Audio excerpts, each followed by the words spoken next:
Incarceration rates in the United States are at its highest, with studies showing that there are 2.3 million people behind bars nationwide. This surpasses the heaviest prison rates of China. According to the Prison Policy Initiative, 219,000 women are incarcerated in the United States. This number continues to grow, seeing as between 1980 and 2017, the number of incarcerated women increased by more than 750%. Of these women, more than two-thirds of them have reported having a history of a mental health problem, according to the Bureau of Justice Statistics. These mental health issues include bipolar disorder, schizophrenia, post-traumatic stress disorder, depression, and anxiety.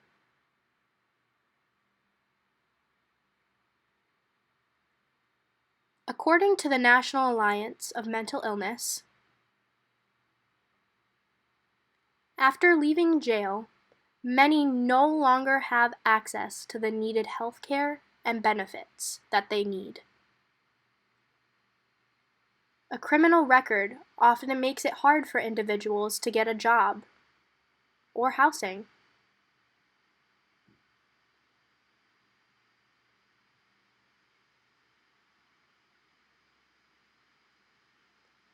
Many individuals, especially without access to mental health services and supports, will wind up homeless, in emergency rooms, addicted to a drug, and often rearrested.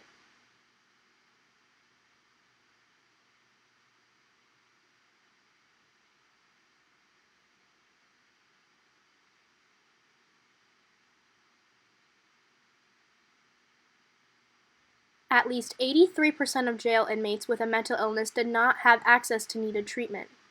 Jailing people with mental illness creates huge burdens on law enforcement, corrections, and state and local budgets, and it does not protect public safety, and people who could be helped are being ignored.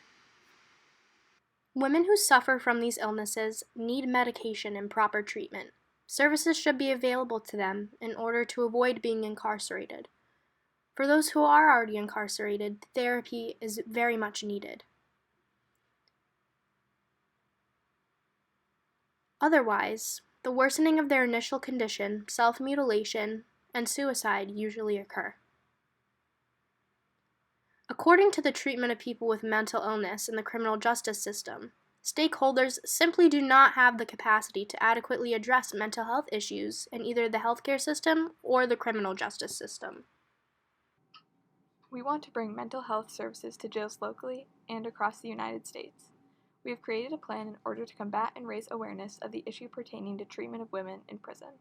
Graduate students from UNH who are majoring in psychology, social work, and women's studies would voluntarily provide weekly therapy sessions for women incarcerated in their local prisons for about 3 months. Both the student and the individual incarcerated will benefit from this plan. Students will gain knowledge of what occurs inside the prison system while gaining knowledge of providing therapeutic services. Similarly, the women who are in prisons have access to mental health services, a chance to be heard by others, and are able to better their mental health to prevent them from ending up in jail again.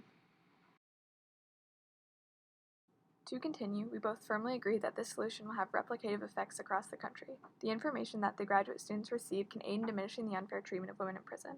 By bringing this recorded information to political activists and officials, it will be more likely that new laws can arise to protect women. As for the financial aspect, this would be completely voluntary. It would be a great research project for graduate students and could possibly form into an internship opportunity. Our hope is that this plan will turn into a campaign advocating for women's mental health in prisons, and with enough recognition, will raise money to support this important cause as well. I'm Samantha Aubin. And I'm Alex Bobinski. And together we want to advocate for women who have a mental illness in prisons.